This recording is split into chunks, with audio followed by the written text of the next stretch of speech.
नमस्कार साथियों, बहुत बहुत स्वागत है आपका। आज हम राम भक्ति काव्य धारा के प्रश्नों को हल करेंगे। कुल 50 प्रश्न हैं और बहुत ही महत्वपूर्ण प्रश्न हैं। कमेंट में जरूर बताइएगा कि आपके कितने प्रश्न सही हुए। चलिए देखते हैं आज का पहला प्रश्न।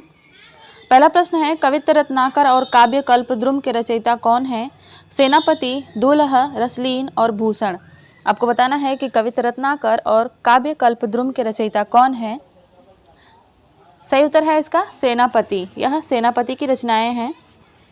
प्रश्न संख्या 2, सीता को प्रधानता देकर रचित ग्रंथ सीतायन के रचयिता कौन है? नाभादास, मधुर प्रिया, रामप्रिया शरण और जानकी रसिक शरण। इनमें से किन्होंने सीता को प्रधानता देते हुए सीतायन नामक ग्रंथ की रचना की थी? आपको बताना है। सही उत्तर है इसका रामप्रिया शरण दास। इन्होंने 1703 ईस्वी में सीता को प्रधानता देते हुए सीतायन नामक काव्य ग्रंथ लिखा था। अगला प्रश्न देखते हैं, क्वेश्चन नंबर 3। राम भक्ति में स्वसुखी शाखा के प्रवर्तक कौन है? अग्रदास, बालानंद, राम शरण दास और जीवाराम। आपको बताना है कि राम भक्ति शाखा में स्वसुखी शाखा के प्रवर्तक कौन है।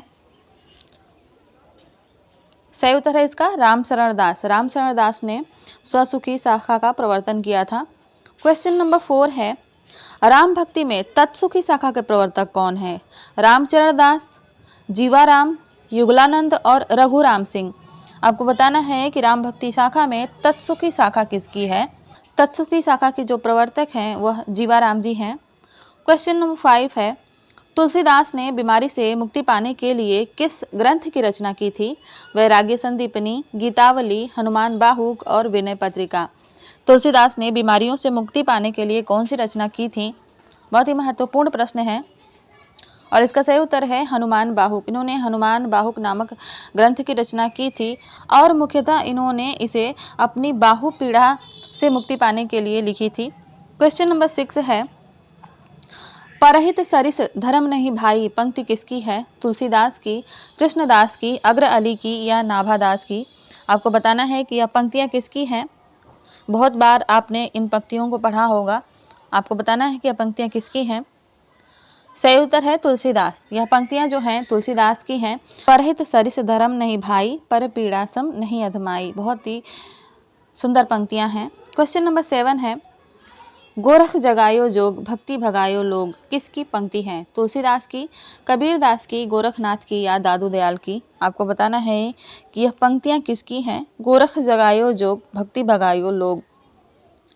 सही उत्तर है इसका तुलसीदास। यह जो पंक्तियां हैं यह तुलसीदास द्वारा कही गई हैं। क्वेश्चन नंबर 8 है, तुलसीदास किस दार्शनिक मत के भक्त कवि थे? अद्वैतवाद, शुद्धाद्वैतवाद, द्वैतवाद और विशिष्टाद्वैतवाद। आपको बताना है कि तुलसीदास का संबंध इनमें से किस वाद से था। सही उत्तर है इसका विशिष्टाद्वैतवाद। तुलसीदास विशिष्टाद्वैतवाद से संबंधित थे। क्वेश्चन नंबर 9 को देखते हैं। पूछा जा रहा है कि तुलसीदास को बुद्धदेव के बाद सबसे बड़ा लोक नायक किसने कहा है? आचार्य रामचंद्र शुक्ल ने, आचार्य हजारी प्रसाद द्विवेदी जी ने, डॉक्टर नामवर सिंह ने या जॉर्ज ग्रियर्सन ने। तुलसीदास को बुद्धदेव के बाद सबसे बड़ा लोक नायक किसने कहा है? सही उत्तर है इसका जॉर्ज ग्रियर्सन। जॉर्ज ग्रियर्सन ने तुलसीदास को सबसे बड़ा लोक नायक कहा है बुद्ध देव के बाद, भगवान बुद्ध के बाद। क्वेश्चन नंबर 10 है, राम भक्ति की वह शाखा जिसमें भक्त अपने को सीता की सखी के रूप में रखकर राम की भक्ति में प्रवृत्त होता है, वह कौन सी शाखा कहलाती है? तत्सुखी शाखा, सखी शाखा, गौड़ी संप्रदाय या हरिदासी संप्रदाय। राइट आंसर हो जाएगा इसका तत्सुखी शाखा। तत्सुखी शाखा जो है इसमें जो है भक्त अपने को सीता की सखी के रूप में कल्पना करता है और फिर राम की भक्ति में लीन होता है। क्वेश्चन नंबर 11 है, तुलसीदास को कलिकाल का वाल्मीकि किसने कहा था? नाभादास ने, केशवदास ने, डॉक्टर नामवर सिंह ने या जॉर्ज ग्रियर्सन ने। आपको बताना है कि तुलसीदास को कलिकाल का वाल्मीकि किसने कहा था और इसका सही उत्तर है नाभादास। नाभादास ने तुलसीदास को कहा था कलिकाल का वाल्मीकि। अगला प्रश्न देखते हैं, 12 नंबर में पूछा जा रहा है कि राम भक्ति में रसिक संप्रदाय की शुरुआत किसने की? अग्रदास ने, जीवाराम ने, नाभादास ने और तुलसीदास ने। आपको बताना है कि राम भक्ति में रसिक संप्रदाय का प्रवर्तन किसने किया था?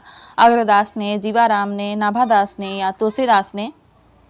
और इसका राइट आंसर हो जाएगा अग्रदास ने। अग्रदास ने रसिक संप्रदाय का प्रवर्तन किया था। राइट आंसर हो जाएगा इसका ऑप्शन। क्वेश्चन नंबर 13 है, किस जातक कथा में राम कथा है? ऑप्शन में है साधुशील जातक, अनामर्क जातक, बाबेरू जातक या चम्म साटक जातक। किस जातक कथा में राम कथा भी मिलती है? और इसका सही उत्तर है अनामर्क जातक। इसमें जो है आपको राम कथा भी दिखाई देती है। क्वेश्चन नंबर 14 है, इनमें से रामानुजाचार्य द्वारा प्रवर्तित उस संप्रदाय का नाम बताइए जिसमें राम भक्ति का विधान है। ऑप्शन में है ब्रह्म संप्रदाय, चैतन्य संप्रदाय, वल्लभ संप्रदाय या हरिदासी संप्रदाय। किसमें जो है राम भक्ति का विधान है? सही उत्तर है इसका ब्रह्म संप्रदाय। ब्रह्म संप्रदाय में राम भक्ति का विधान है। आते हैं क्वेश्चन नंबर 15 की तरफ, देखते हैं क्या पूछा जा रहा है। क्वेश्चन नंबर 15 है, राम तारक मंत्र के रचयिता कौन माने जाते हैं? राघवानंद, रामानंद, रामानुजाचार्य या इनमें से कोई नहीं। आपको बताना है कि राम तारक मंत्र जो है वह किसका था? सही उत्तर है इसका रामानंद। रामानंद जो है राम तारक मंत्र के रचयिता हैं। प्रश्न संख्या 16, धनुष बाणधारी राम के लोक रक्षक स्वरूप की उपासना उत्तर भारत में किसने प्रचलित की थी? तुलसीदास ने, रामानंद ने, रामानुजाचार्य ने या आलवार भक्तों ने। आपको बताना है कि धनुष बाणधारी राम के लोक रक्षक स्वरूप की उपासना उत्तर भारत में किसने प्रचलित की थी? और इसका राइट आंसर हो जाएगा रामानंद। रामानंद जी ने इसकी शुरुआत की थी। क्वेश्चन नंबर 17 को देखते हैं। अंगद पैज नामक काव्य ग्रंथ के रचयिता कौन है? विष्णुदास, ईश्वरदास, अग्रदास और सुंदरदास। अंगद पैज जो रचना है वह किसकी है? बहुत ही आसान सा क्वेश्चन है। यह रचना जो है ईश्वरदास की है। राइट आंसर हो जाएगा इसका ब ऑप्शन। क्वेश्चन नंबर 18 है, रामाष्टयाम के रचयिता का नाम बताना है। ईश्वरदास, मुनि लावण्य, अग्रदास या हृदयराम। आपको बताना है कि रामाष्टयाम किसकी रचना है। सही उत्तर है इसका अग्रदास। यह जो रचना है यह अग्रदास द्वारा लिखित है। आगे बढ़ते हैं क्वेश्चन नंबर 19 की तरफ। पूछा जा रहा है कि अवध विलास के रचयिता का नाम बताइए। ऑप्शन में है केशवदास, प्राणचंद चौहान, परशुराम देव या लालदास। अवध विलास किसकी रचना है आपको बताना है। इसका सही उत्तर है लालदास। यह रचना जो है लालदास द्वारा रचित है। क्वेश्चन नंबर 20 है, हनुमान नाटक के रचयिता कौन है? माधवदास, ईश्वरदास, कपूर चंद त्रिखा या हृदयराम। आपको बताना है कि हनुमान नाटक के जो रचयिता हैं वह कौन है। सही उत्तर है इसका हृदयराम। हनुमान नाटक जो है हृदयराम जी का है। क्वेश्चन नंबर 21, राम के दरबार में भेजने के लिए तुलसीदास ने किस ग्रंथ की रचना की थी? रामचरितमानस की, दोहावली की, बरवे रामायण की या विनय पत्रिका की। भगवान राम के दरबार में भेजने के लिए तुलसीदास ने विनय पत्रिका की रचना की थी। राइट आंसर हो जाएगा इसका D option, Vinay Patrika. Question number 22 है, इनमें से कौन सी रचना तुलसीदास की नहीं है? पार्वती मंगल, जानकी मंगल, रुक्मिणी मंगल या बरवे रामायण। आपको बताना है कि इसमें से कौन सी रचना तुलसीदास द्वारा लिखित नहीं है। और इसका सही उत्तर है रुक्मिणी मंगल। रुक्मिणी मंगल जो है तुलसीदास की रचना नहीं है। 23 नंबर का क्वेश्चन है कि श्री रामार्चन पद्धति ग्रंथ के रचयिता कौन है? शंकराचार्य, तुलसीदास, अग्रदास या रामानंद। श्री रामार्चन पद्धति किसकी रचना है? राइट आंसर हो जाएगा रामानंद। यह जो रचना है रामानंद जी द्वारा रचित है। 24 क्वेश्चन नंबर 24, मूल गोसाई चरित के रचयिता कौन है? नाभादास, नंददास, प्रियादास या बेनी माधवदास। मूल गोसाई चरित जो रचना है जिसमें तुलसीदास का जीवन चरित मिलता है वह किसकी रचना है? सही उत्तर है इसका बेनी माधवदास। यह बेनी माधवदास कृत रचना है, तुलसीदास की जीवनी है। क्वेश्चन नंबर 25 है, तुलसी के जीवन चरित्र को जानने के लिए कौन सा ग्रंथ सर्वाधिक उपयुक्त है? ऑप्शन में है रामचरितमानस, मूल गोसाई चरित, कवितावली और विनय पत्रिका। आपको बताना है कि तुलसीदास के जीवन के बारे में जानने के लिए सबसे अच्छी बुक कौन सी होगी। सही उत्तर है इसका मूल गोसाई चरित। यह सबसे महत्वपूर्ण ग्रंथ है तुलसीदास के जीवन चरित के बारे में जानने के लिए। बेनी माधव दास जो थे वो तुलसीदास के शिष्य थे। अगला प्रश्न है क्वेश्चन नंबर 26 यानी प्रश्न संख्या 26। तुलसी की किस रचना में उनके जीवन से संबंधित वृत्तांत अधिक हैं? रामचरितमानस में, विनय पत्रिका में, कवितावली में या दोहावली में? किस रचना में तुलसीदास के जीवन से संबंधित वृत्तांत अधिक मिलते हैं, आपको बताना है। सही उत्तर है इसका कवितावली। कवितावली में जो है तुलसीदास के जीवन के बारे में बहुत कुछ जानने को मिलता है। 27 नंबर का क्वेश्चन है, तुलसीदास का समय इनमें से क्या है? 1532 से 1623, 1554 से 1680, 1498 से 1578 या 1500 से 1600 ईस्वी। आपको बताना है कि इसमें से जन्म और मृत्यु का समय क्या है। सही उत्तर है 1532 ईस्वी से 1623 ईस्वी। अगला प्रश्न है 28 नंबर का, अस्थि चर्ममय देह मम तामे ऐसी प्रीति, यह कथन किसका है? तुलसीदास का, हुलसी का, रत्नावली का या कबीर का? यह पंक्तियां किसकी हैं, आपको बताना है। बहुत ही महत्वपूर्ण पंक्तियां हैं और यह रत्नावली के द्वारा कही गई थी जो तुलसीदास की पत्नी थी। अगला प्रश्न देखते हैं 29 नंबर का, काशी में तुलसी ने किस गुरु के पास रहकर विद्या अध्ययन किया था? नरहरि दास, शेष सनातन, गंगाराम ज्योतिषी या महंत राघवानंद? आपको बताना है कि काशी में तुलसीदास ने किसके पास रह करके विद्या अध्ययन किया था। सही उत्तर है इसका शेष सनातन। शेष सनातन के पास इन्होंने रह करके विद्या अध्ययन किया था, यानी यह इनके शिक्षा गुरु हुए। क्वेश्चन नंबर 13 है, आचार्य शुक्ल ने तुलसी के प्रामाणिक ग्रंथों की संख्या कितनी मानी है? 10, 12, 22 या 8? सही उत्तर है इसका 12। उन्होंने 12 रचनाओं को प्रामाणिक माना है तुलसीदास की। क्वेश्चन नंबर 31, बरवे रामायण की रचना तुलसी ने किसके आग्रह पर की थी? मीरा के, रहीम के, केशव के या सूरदास के? बरवे रामायण जो तुलसीदास की रचना है, उन्होंने इसको किसके आग्रह पर लिखा था? सही उत्तर हो जाएगा इसका रहीमदास। इन्होंने रहीमदास के आग्रह पर इसको लिखा था बरवे रामायण। प्रश्न संख्या 32 है, तुलसी की गीतावली किस कवि की रचना से प्रभावित है? रहीम की, सूरदास की, नंददास की या केशवदास की? आपको बताना है कि तुलसीदास की जो गीतावली रचना है वह किस कवि की रचना से प्रभावित है। सही उत्तर हो जाएगा इसका सूरदास। सूरदास की जो रचना है उसी से यह प्रभावित रचना है। प्रश्न संख्या 33 है, पौरुषेय रामायण के रचयिता का नाम बताना है। प्राणचंद चौहान, सेनापति, नरहरि वापट या माधव दास चारण? आपको बताना है कि पौरुषेय रामायण इस ग्रंथ के रचयिता कौन हैं। सही उत्तर है इसका नरहरि वापट। यह नरहरि वापट की रचना है। क्वेश्चन नंबर 34, रामानंद वर्णाश्रम व्यवस्था को समाज के लिए स्वीकार करते थे किंतु उपासना के क्षेत्र में नहीं, यह कथन इसमें से किसका है? ऑप्शन में कौन कौन है देख लेते हैं। ऑप्शन में हजारी प्रसाद द्विवेदी, डॉक्टर नगेंद्र, आचार्य शुक्ल और परशुराम चतुर्वेदी। आपको बताना है कि यह कथन किनका है। सही उत्तर है इसका आचार्य रामचंद्र शुक्ल। यह कथन जो है आचार्य रामचंद्र शुक्ल जी का है। क्वेश्चन नंबर 35 को देखते हैं। पूछा जा रहा है कि रामचरितमानस की रचना कब प्रारंभ हुई थी? ऑप्शन में है 1631 विक्रम, 1854 विक्रम, 1680 विक्रम या इनमें से कोई नहीं। आपको बताना है कि रामचरितमानस की लिखने की शुरुआत जो है तुलसीदास ने कब की थी। सही उत्तर है इसका 1631 विक्रम संवत से इन्होंने रामचरितमानस की शुरुआत की थी। क्वेश्चन नंबर 36 है, इनमें से राम कथा का मार्मिक प्रसंग कौन सा है? नारद मोह, चित्रकूट प्रसंग, अहिल्या उद्धार या रावण वध? आपको बताना है कि राम कथा में सबसे मार्मिक प्रसंग कौन सा है। सही उत्तर है इसका चित्रकूट प्रसंग। चित्रकूट प्रसंग जो है वह राम कथा का सर्वाधिक मार्मिक प्रसंग है। क्वेश्चन नंबर 37, ज्ञान भक्ति का विशद विवेचन रामचरितमानस के किस कांड में है? बालकांड में, लंका कांड में, उत्तरकांड में या अयोध्या कांड में? सही उत्तर है इसका उत्तरकांड में। उत्तरकांड में जो है ज्ञान भक्ति का विशद विवेचन मिलता है। अगला प्रश्न है 38 नंबर का, सूरदास की रचना में संस्कृत की कोमल कांत पदावली और अनुप्रासों की छटा नहीं है, वह छटा नहीं है जो तुलसी की रचना में दिखाई पड़ती है। यह कथन किस आलोचक का है? डॉक्टर नामवर सिंह का, हजारी प्रसाद द्विवेदी का, आचार्य शुक्ल का या शिव सिंह सेंगर का?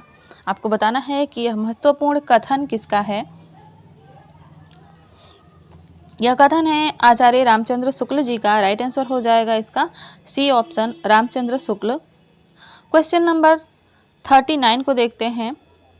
पूछा जा रहा है कि दुल्ह राम सिय दुलहिरी, यह पंक्ति तुलसीदास के किस काव्य ग्रंथ की है? कवितावली की, गीतावली की, बरवे रामायण की या रामचरितमानस की? यह पंक्तियां किस रचना से ली गई हैं तुलसीदास के? सही उत्तर है इसका गीतावली की। यह पंक्तियां जो हैं गीतावली रचना से ली गई हैं।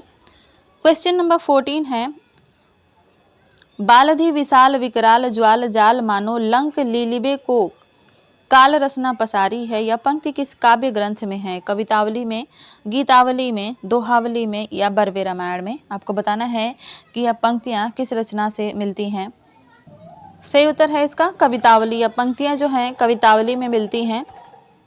आगे बढ़ते हैं और क्वेश्चन नंबर 41 को देखते हैं। केशव कही न जाए का कहिए, पंक्ति किस कवि की है? केशवदास की, सूरदास की, तुलसीदास की या विद्यापति की? आपको बताना है कि यह निम्नलिखित पंक्तियां जो हैं वह किस कवि की हैं। केशव कही न जाए का कहिए, यह पंक्तियां जो हैं तुलसीदास की हैं। राइट आंसर हो जाएगा इसका सी ऑप्शन, तुलसीदास। और कहीं यह परीक्षा में मिल जाए पूरी पंक्ति के साथ तो इसमें अद्भुत रस मिलेगा आपको। अगला प्रश्न देखते हैं। क्वेश्चन नंबर 42, जाके प्रिय न राम वैदेही पद किस पुस्तक में है? कवितावली में है, विनय पत्रिका में है, बरवे रामायण में है या भक्तमाल में है? आपको बताना है कि जाके प्रिय न राम वैदेही यह किस रचना की पंक्तियां हैं। सही उत्तर है इसका विनय पत्रिका। यह विनय पत्रिका की पंक्तियां हैं और यही पंक्ति वो पंक्तियां हैं जिसको तुलसीदास जी ने मीराबाई के लिए लिखा था। जाके प्रिय न राम वेदेही तजिए तिन्हें कोटि वैरी सम यद्यपि परम स्नेही, इन्होंने यह पंक्तियां लिखी थी मीराबाई के लिए। क्वेश्चन नंबर 43 है, तुलसीदास की भक्ति किस प्रकार की है? सख्य भाव की, दास्य भाव की, पुष्टि मार्ग की या माधुर्य भाव की? आपको बताना है कि तुलसीदास की भक्ति किस प्रकार की है। ऑप्शन में है सख्य भाव, दास्य भाव, पुष्टि मार्ग या माधुर्य भाव। सही उत्तर है दास्य भाव। तुलसीदास जो है दास्य भाव की भक्ति करते थे। क्वेश्चन नंबर 44, राम भक्ति काव्य परंपरा में दाम्पत्य मूलक उपासना को लेकर चलने वाली श्रृंगारी भावना के प्रवर्तक कौन थे? अग्रदास, नाभादास, रामचरणदास या केशवदास? सही उत्तर है इसका रामचरण दास। रामचरण दास जो थे वो राम भक्ति में दाम्पत्य मूलक उपासना के साथ साथ श्रृंगारी भावना के प्रवर्तक भी थे। क्वेश्चन नंबर 45 है, रामचरितमानस का प्रारंभ तुलसीदास ने कहाँ से किया था? काशी से, अयोध्या से, चित्रकूट से या सुकर क्षेत्र से, सुकर खेत से? आपको बताना है कि रामचरितमानस का प्रारंभ तुलसीदास ने कहाँ से किया था। सही उत्तर है अयोध्या। तुलसीदास ने रामचरितमानस का आरंभ जो है अयोध्या से किया था। क्वेश्चन नंबर 46, राम भक्ति शाखा के अंतर्गत वैरागी दल का गठन किसने किया था? रामानंद ने, तुलसीदास ने, नाभादास ने या नरहरि दास ने? राम भक्ति शाखा के अंतर्गत वैरागी दल का गठन किसने किया था? सही उत्तर है रामानंद। रामानंद जी ने राम भक्ति शाखा के अंतर्गत वैरागी दल का गठन किया था। क्वेश्चन नंबर 47 को देखते हैं। पूछा जा रहा है कि जानकी जी की सखी बनकर रचना करने वाले राम भक्त कवि का नाम क्या है? अग्रदास, ध्रुवदास, नाभादास या लालदास? जानकी जी यानी सीता जी की सखी बनकर कौन जो है इसमें से रचना करते थे? सही उत्तर है इसका अग्रदास जो थे वह सीता जी की सखी बनकर रचनाएं करते थे। क्वेश्चन नंबर 48 को देखते हैं। नाभादास जी के गुरु का क्या नाम था? अग्रदास, लालदास, तुलसीदास या रहीमदास? आपको बताना है कि नाभादास जी के गुरु का क्या नाम था। सही उत्तर है इसका अग्रदास। इनका नाम था अग्रदास। क्वेश्चन नंबर 49, भक्तमाल में कितने भक्तों के चरित्र का वर्णन है? 100, 150, 200 या 250? आपको बताना है कि भक्तमाल में कितने भक्तों का चरित्र वर्णन है। सही उत्तर है इसका 200। 200 भक्त कवियों का चरित्र वर्णन है। क्वेश्चन नंबर 50 और इस प्रैक्टिस सेट का अंतिम प्रश्न है यह। क्वेश्चन है, कलि कुटिल जीव विस्तार हित वाल्मीकि तुलसी भयो, यह पंक्ति किस कवि की है? रसखान की, नाभादास की, नंददास की या मीराबाई की? यह पंक्तियां आपको बताना है किसकी पंक्ति हैं। साथ ही साथ अगर आप इस चैनल पर पहली बार आए हों और वीडियो अच्छी लगी तो लाइक करिएगा, चैनल को सब्सक्राइब भी कर लीजिएगा और अपने दोस्तों के साथ शेयर भी करिएगा। इसका सही उत्तर है नाभादास। यह पंक्तियां जो हैं नाभादास की हैं। इन्हीं पंक्तियों के द्वारा इन्होंने तुलसीदास को कलिकाल का वाल्मीकि भी कहा था। तो आज के लिए बस इतना ही। मिलते हैं अगली क्लास में, तब तक के लिए अपना ख्याल रखिए और अपनी पढ़ाई मेहनत से करिए। धन्यवाद।